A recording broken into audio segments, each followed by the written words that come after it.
Good morning. I was just saying, is that me? Am I on?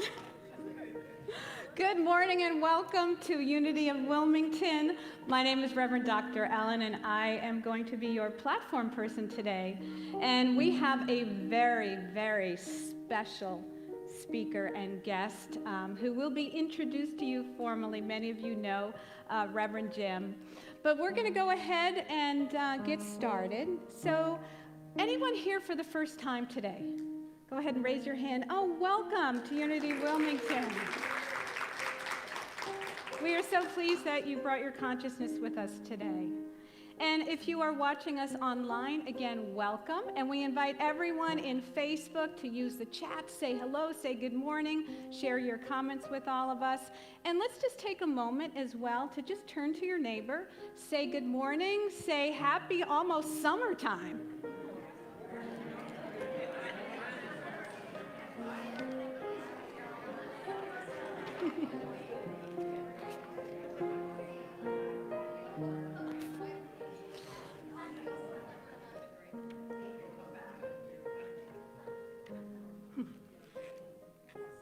Oh, it feels so good to be up here, and it feels nice to see so many smiling faces with us this morning.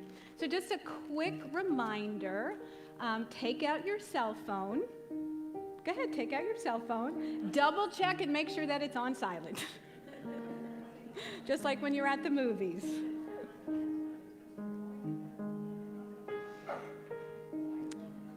Beautiful, thank you.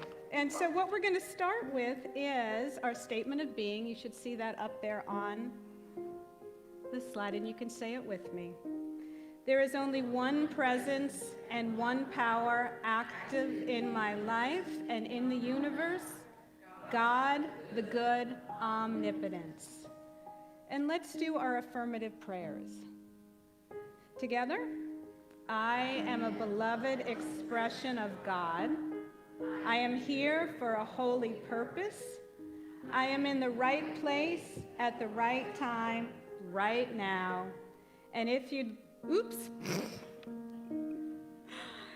have another prayer that you'd like to say for yourself, just take a moment, close your eyes, and just silently say that.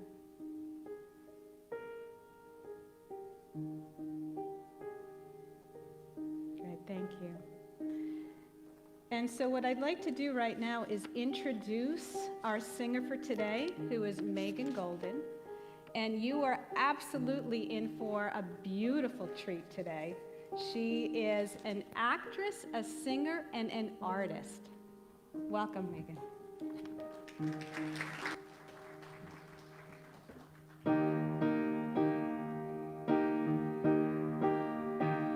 Some dreams live on in time forever.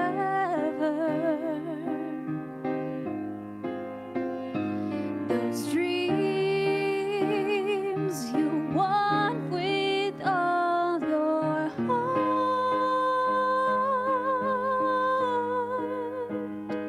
and I'll do whatever it takes.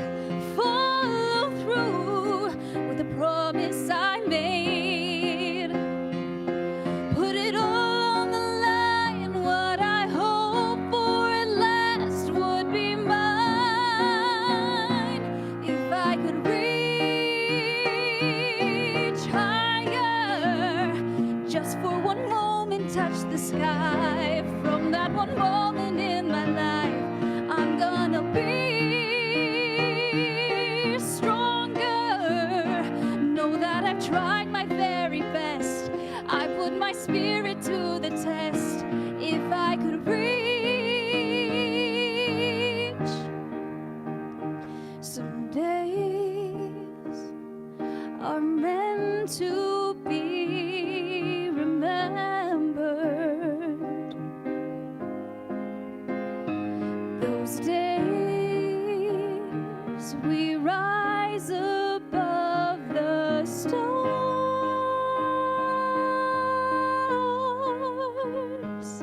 So I'll go the distance this time. Sing more the higher I climb.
Good morning, everyone. I'm Gail O'Brien. I've been here around for 20 years now. But before that, I lived in Raleigh for a real long time. And back in 1976, I was with the study group of about 18 people who had formed to start Unity Church of Raleigh. And Jim Rosemergy was our very first minister, just out of ministerial school. So he and Nancy arrived in Raleigh in 1976 with a 4-year-old Jamie. I had 3. Kara was 3 years old. And so from that little group, he was with us for 7 years. And then he left to explore other wonderful opportunities, spent time at several other churches and at the Village as an executive director at their school and the association. So it is wonderful to have him close by again. He and Nancy are retired and they live in the mountains of Georgia. And so they took the long drive over here to talk to us today. And so we welcome them. Jim, thank you.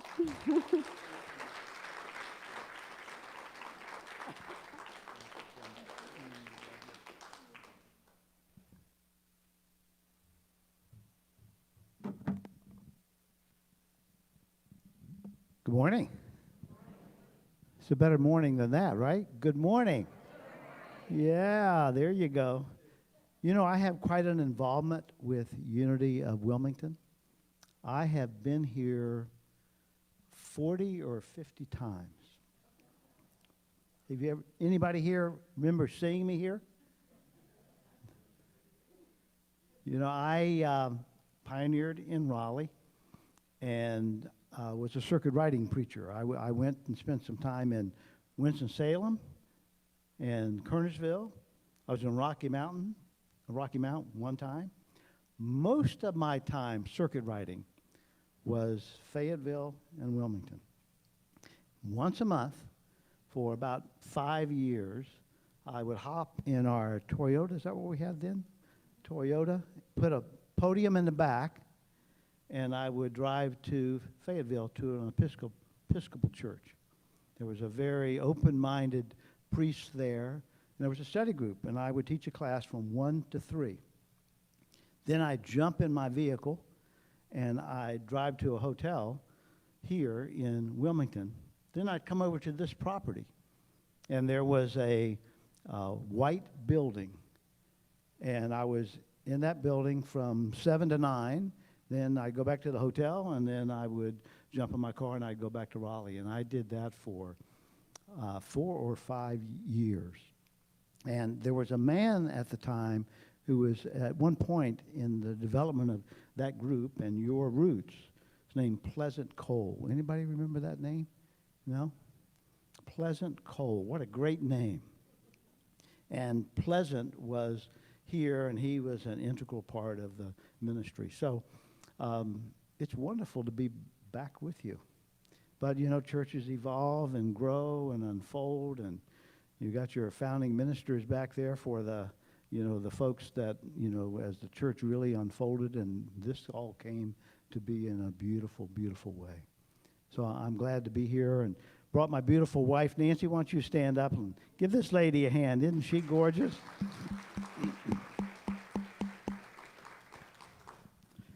Well, our lesson today is entitled By Whose Authority? And I have a question for you. What's the most astonishing thing about Jesus? Was it walked on the water? Calmed the stormy sea? Changed water to wine? For the sick, it was probably the healings, wasn't it? For the poor, downtrodden, it was this ability to take 5 loaves of bread, 2 fish, feed 5,000 people.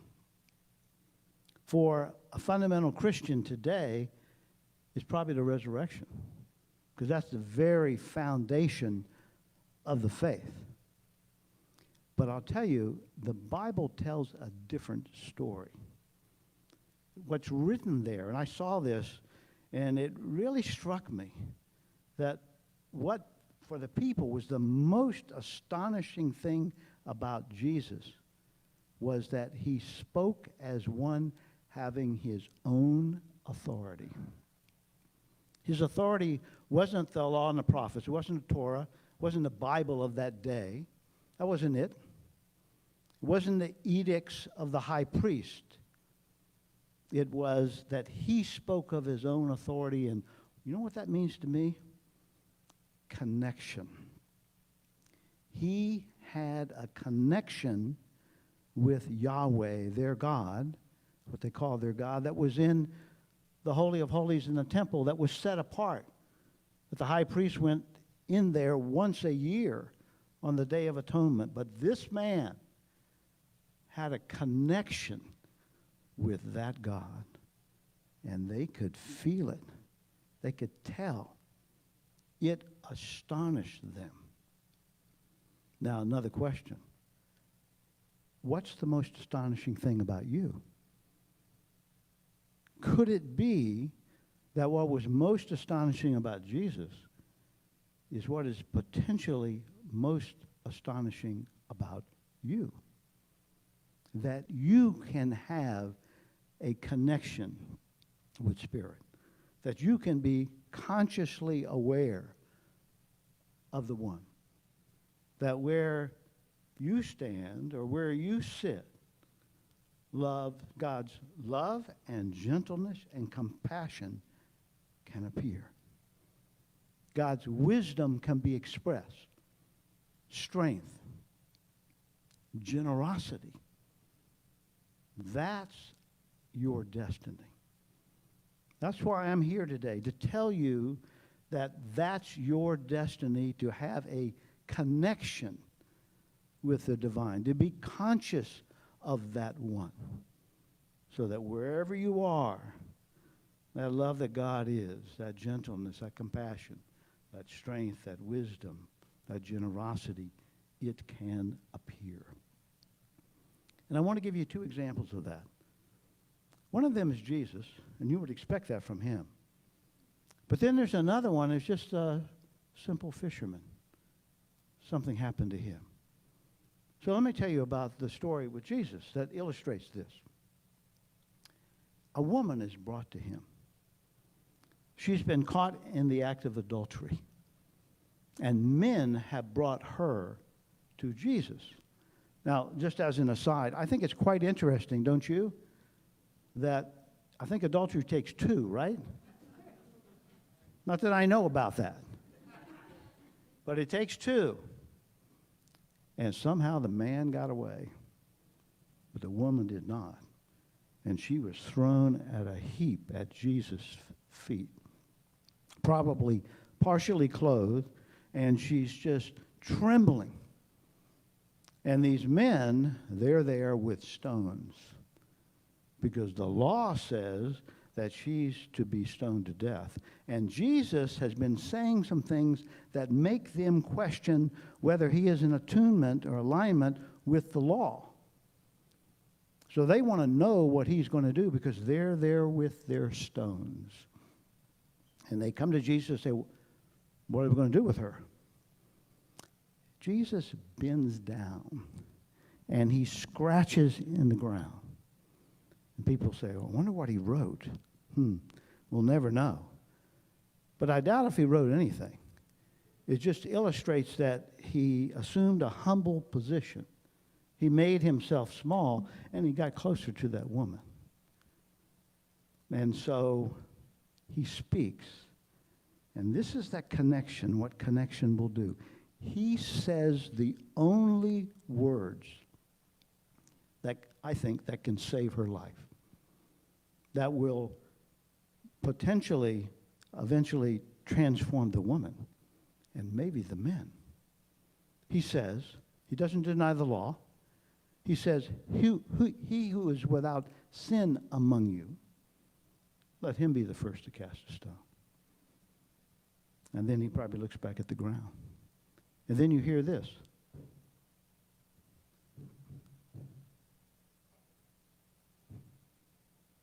You know what that sound is? It's the sound of the stones dropping out of the hands of the men and striking the ground. And then maybe one of them, as they walk off, they just take the stone and they just toss it back. Maybe it bumps up against Jesus or the woman. Then he turns to the woman. He says, "Where are your accusers?" She says, "They're gone." He says, "Neither do I condemn you. Go and sin no more." That's what connection can do. Where you can speak the exact words, the perfect words that will save someone's life. And maybe eventually lead to transformation of that life. And we don't often talk about this, but maybe it gave the men an opportunity for a transformation of their lives. That's what connection can do, and you are here to speak words like that. You understand? Let me tell you another. So that's Jesus. We expect that from Jesus. This takes place in northern Israel, at a place called Caesarea Philippi. It's one of the three sources for the River Jordan. It's an arid area, but there's lots of water. It's flowing out of the ground. Nancy and I, we've been there. And in Jesus' day, there over where this water is flowing out, it's a cave, big cave, probably as high as the top of the roof here. Water flows out of it. In Jesus' day, there was a temple there dedicated to Caesar, Caesarea Philippi. So it was dedicated to the worship of the emperor, which is very interesting considering what's about to happen. And Jesus is there with his disciples. And it's arid there, it's hot there. The trees don't grow very high, kind of stumpy. And I can see Jesus with his disciples. They're in the shade. And he says to them, "Who do men say that I am? What's the story on the street about me?" And they say, "Oh, you're Elijah. You're Jeremiah. You're one of the prophets." And Jesus then says, "Well, who do you say that I am?" And there's this disciple, Simon Peter, fisherman. And he blurts out, and as he speaks, he's just as much the listener as he is the speaker, I think. And he says, "You're the Christ, the Son of the living God." He says that in the shadow of a temple who's dedicated to worship of an emperor. Interesting. And he says, so that's what Simon Peter says. He just blurts it out. And Jesus said, "Blessed are you, Simon Bar-Jonah," that means son of Jonah, "for flesh and blood hasn't revealed this to you, but my Father who is in heaven." Jesus recognizes connection, conscious experience with the presence of God. And he says, and upon this rock, what he does, he changes Simon Peter's name from Simon Peter to Peter. And the Greek word for rock and Peter is the same, Petros. So he's changed his name, and he says, "And upon this rock I will build my church." Any recovering Catholics here? Okay, got a bunch of them. Our Catholic friends have done quite well, but I think that verse of Scripture is misinterpreted, because their belief is that that rock was Peter the man and a succession of popes that have moved forward through the ages, through the millennium. I don't think that's what Jesus meant. It wasn't Peter the man that was the foundation or the rock for the church. It was what happened to Peter the man. The foundation of the church, the foundation of this center of spirituality, this foundation of your spiritual life and my spiritual life, is the connection. It is the experience of the presence. That's the foundation of every religion on the planet and every evolving spiritual life. Connection. You with me? Okay. Now here's the next question. What kind of life shall I live that prepares me for the connection, to become conscious of the one? I'm writing a book. I'm always writing a book. And this one, I'm old enough now, mid-70s, and I can write about my spiritual journey. I can write my memoir. So I'm writing an autobiography, and the title is The Autobiography of a Christian Heretic. You like that title? I kind of like it. And I got to the last chapter, because right now I'm just letting it sit. Done a lot of editing, it's finished. But I'm letting it sit before I send it to a professional editor.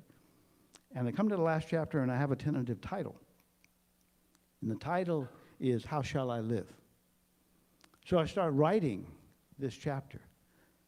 And a couple of things rise up that I'd never noted before, or never expressed in a particular way before. Allegiances. And there were 4 things in the last several decades of my life now that I have been giving allegiance to. 4 of them. 3 of them are relevant for us today. And I thought, we talk about them. I hope you want to talk about them, because that's what I'm prepared to talk about. So the first allegiance is an allegiance to silence. That means you have to listen, because silence speaks. And I realized for the last several decades of my life that before every Sunday lesson, before every class, before every prayer service, before every board meeting, before every counseling, before every traumatic event in my life and challenge in my life, before every single one, I sat in silence. I was true to the psalmist, be still and know that I am God. And that practice of being still has changed the way I pray. There are 3 words, all beginning with the letter P. Prayer, purpose, and practice. Because for a long time, and this is the way it is for most of humanity, prayer was about my earthly life. I needed some help with it. And I was hoping, whether I begged and beseeched in the beginning, or whether I affirmed later on, once I entered the realm of metaphysics and New Thought, it was all the same purpose. And the purpose was help and transformation of my earthly life. I needed to be healed. I needed some money. I needed a job. I needed to make a decision. I needed some healing in a relationship. All of that, that was the purpose. So I'm bringing these principles, the things we learn in unity, to bear in that regard. But once I gave allegiance to silence, that changed. Because I was giving allegiance to connection, conscious oneness with God. And I became a student of Jesus' prayer. That's not the Lord's Prayer. It's this one. This is Jesus' prayer. It's the heart of his way of life. I and the Father are one. Conscious oneness with God. That became the purpose, because I discerned that, if I was conscious of the presence of God, if we had that relationship there, if we had that connection, then decisions would be made. Healings would occur. Needs would be met. And so that was the transformation purpose. And then the practice changed. Because if you notice, when you try to get still, you give allegiance to silence, what happens? It gets chaotic. Thoughts rise up. feelings rise up, memories rise up, images rise up, and some of them are disquieting. We wonder, can I really do this? Am I made for this? I can't do this. And over a course of years, another ingredient to my contemplative and reflective prayer life happened. And it was love. Because I realized all this stuff that was coming up, guess what? That's me. That's my humanity showing up. Most of us want to push it aside. I've learned to call it a sacred human. That's another lesson. But no pushing it aside. Embracing it. Loving it. And accepting it. Remember Jesus, love your neighbor as you love yourself. We try to love ourselves and don't do too well, but in prayer and meditation, that's where it happens. And so all these little chips and ingredients of self rise up to be accepted. When the thoughts come, we say, tell me more. The feelings come, I just want to feel that. The memory, is there more to that memory? You understand? So that's an allegiance to silence, and then it leads to another allegiance, to consciousness. Because some of you are thinking, yeah, I'm hearing this, I like this, but I still need to be healed. I still got a chaotic relationship. I don't have a relationship with my kids. I need some money. This pandemic has been so difficult for me. And you're wondering, what about those things? Well, if you seek the kingdom, if you seek the connection, the conscious awareness, the promise is those other things will be added. So here's the thing about consciousness. This is where you give your allegiance. It manifests itself. It will. How? What happens with us as human beings, we start looking for the specifics of what that is. This job, this decision, this healing, that's what we start looking for. But it's not the way it works. That'll happen. It's an added thing, Jesus calls it. But it's not the way it works. What happens is your consciousness expands, conscious oneness with God. Of course it's going to expand. And you will now see, perceive, and understand things that you never had before.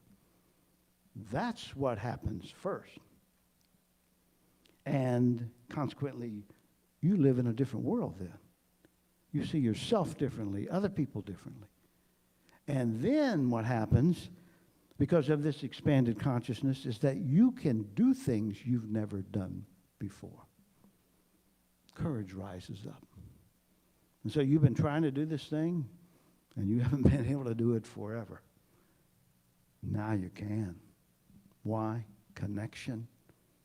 You speak of your own authority or a higher authority. And this allegiance to consciousness leads to our third one for today for us, which is an allegiance to mystery. Because you may know that it expands your consciousness, enables you to do things you've never done before, but specifically, you will never know how a consciousness of God will manifest itself. Oh, but it will, and I can tell you all kinds of stories about that particular thing. This is where, in mystery, giving allegiance to mystery, that is where faith is born. Faith, I hope you know, is born in darkness, not in light. It isn't born in knowing. It's born in not knowing. It's like a seed. You put a seed in your hand. Do seeds sprout and grow while they rest in your hand? They do not. They sprout and grow. They break their husk when you place them in the ground, in darkness. And so I say to you, if this is a dark time in your life right now, you're a candidate for the husk of your humanity to break forth. This is where faith is born. So these three allegiances prepare us for the connection, for the oneness. They are an allegiance to what? Silence, consciousness, and mystery. You got that? You're not going to forget that for the rest of your life. You're not going to forget that. So let me draw kind of to a close by telling you 2 stories. You got time for 2 more stories? Okay. This one is so cool. Nancy and I were on a camping trip. We're up at Jackson Hole, Wyoming. Grand Tetons are there. We heard about this hike around a peninsula that juts out into Coulter Lake, I think it is. Coulter Bay, yeah. And so we want to take this hike. So we go to the ranger, and we tell them we want to take this hike, and they say, well, sure, you can go ahead and do that, but just be advised there's a bear there with her cubs. And so you can hike there, it's fine. Get this. Make a lot of noise so the bear will know where you are. Is that really smart? You know? Let them know where you are. But I can understand it. So theoretically, they'll avoid us. So Nancy and I, we start out on this hike, and I'll tell you, it's a little disconcerting when you were on a hike or doing something in an area where you were not on the top of the food chain. And so we're hiking along, and we're talking loud to each other. Birds, watching birds, that's gone. They're gone. So we walk around the edge of this peninsula, and we start back this way. And they're on the path, about from here to maybe that door. There's a squirrel. And he's standing on his hind legs. And he's just chirping away. Na, na, na, na, na, na, na, na. And usually, you know, you go towards a squirrel and they run off. Not this guy. He's just standing there on his hind legs saying, "You shall not pass." And so Nancy and I watched this guy, 45 seconds, maybe a minute. He's just jabbering and standing there. He will not move. And then he bounds away. So we're looking at each other. It's a little odd. But we go along this path, go around a bend, got about 75 feet, and I smell this beastly smell. And I know. You know now, don't you? The bear was there, maybe with the cubs. And that squirrel saved us from, at the least, some trauma. Even knowing the bear was there was traumatic. From some trauma, maybe death, maybe harm. Who knows? But that's sort of the way consciousness can manifest itself. When you develop and unfold the life that I'm talking about, you don't know how it's going to manifest, but when necessary, it will. Last story. I'm the minister of Unity Temple in the Plaza in downtown Kansas City. It's the mother church. It's part of the stream of consciousness from the Fillmores. And so we're there, and I get a phone call from Connie Fillmore, who is the great-granddaughter of the Fillmores, our co-founders of the Unity movement. She says, "I want to take you to dinner." And I thought, well, you know, Nancy and I will be going out with her and her boyfriend. We've done that before. And she says, "No, I just want to take you out to dinner because I want to talk to you about your destiny." So that sort of gets my attention. We make arrangements to go to this wonderful restaurant called the Raphael. A week or so later, we go there, and she actually offers me a job as an executive vice president of Unity School, responsible for about 5 different departments of our 10 departments at Unity School. And so I said to her, I need about 40 days, literally, for prayer and meditation. And she said, fine. And it's interesting, on days 37, 38, 39, 40, and somewhere in that area, I'd already made arrangements, as I was doing, to go to a monastery, carry my own food, and be in silence for 3 days. And so I began this process that I'm talking to you about, which is connection, which is conscious oneness with God. And so I'm there, I'm involved in my process to be to be there. And I'm not asking, should I step out of center ministry and then move to our world headquarters? I'm not asking what I should do, because I have a new way of life. I'm giving allegiance to silence and consciousness, because the purpose now isn't making decisions. It is letting decisions come. My purpose is connection, oneness. And so that's what I do for those 40 days. I get to the monastery, and it was simple. And the message was there. Go forth, do it. And so Nancy and I left field ministry for 11, 12 years, and we worked at our world headquarters during that time. But you understand the point that I'm making, do you not? About purpose and stillness, connection. So I'm here today to say to you that there is a cosmic consciousness. I call it the first light. And it's not the first light of the Big Bang. It's not the expansion of space and the movement of electromagnetic radiation. I'm not talking about that type of light. I'm talking about consciousness. You know, there are a number of examples, lots of them in the Bible, where someone speaks about God or God's nature. The Lord said, and it's filtered through a human being, and maybe quite a human being. There are few examples where it's not filtered through a human being. And one of them is the encounter of Moses and the burning bush. It's not a human being, it's a burning bush. And he wants to know God's name and nature. And the answer comes. I am that I am. God's nature is pure consciousness. And you are made in the image and likeness of that consciousness.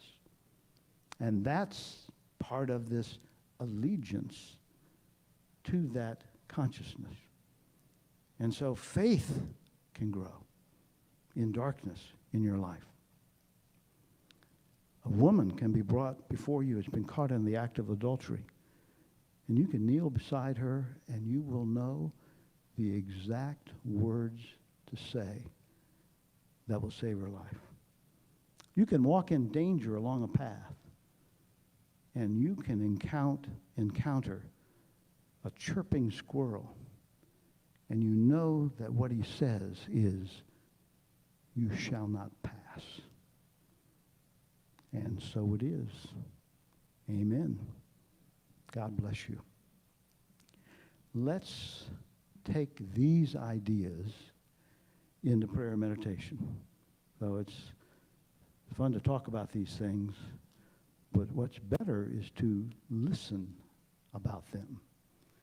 So my friend Katie, right, is going to help out, and let's just be still together. Just close your eyes and assume a comfortable position. Breathe easily. Just feel the rise and fall of your chest.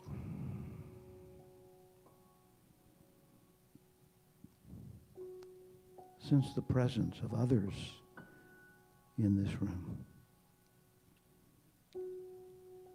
Some you know, some you do not. Hear the sound of the music. Be here now. Feel that chair beneath you. Another deep breath. Be aware. Be a conscious being. And it begins with music, the rise and fall of the chest, a mystical awareness of others.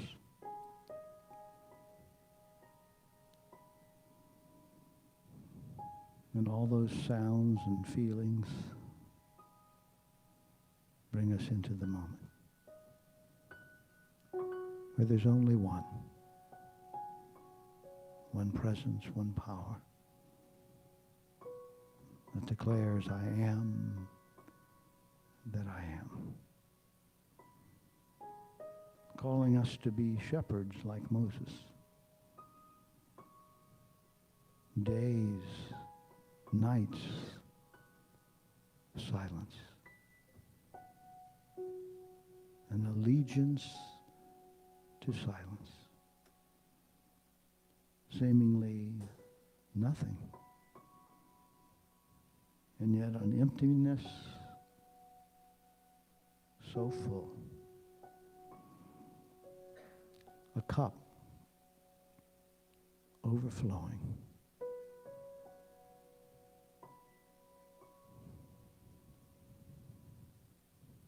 Living water. A daily bread.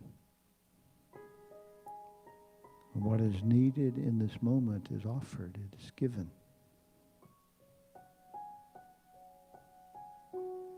And that one that said, I am that I am, says, join with me, consciously. One mind, one heart. Let me hold you in everlasting arms.